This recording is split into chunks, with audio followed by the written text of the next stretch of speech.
सिंहासन पर बैठो। नहीं नहीं, मैं आपके सिंहासन पर कभी नहीं महाराज। ये पाप मुझसे न होगा।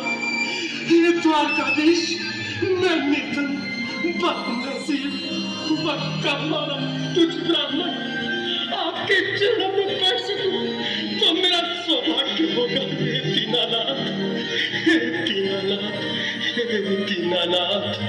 सुदामा, मुझे महाराज कहकर प्रताड़ित ना करो। मैं संसार के लिए द्वारकाधीश हूँ, पर तुम्हारे लिए सिर्फ तुम्हारा बाल सखा हूँ। मुझे बचपन की तरह कृष्ण, कन्हैया या मोहन कहकर पुकारो। महाराज,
सुदामा, न घबराओ प्यारे, जरा तुम सुदामा, खुशी का समा तेरे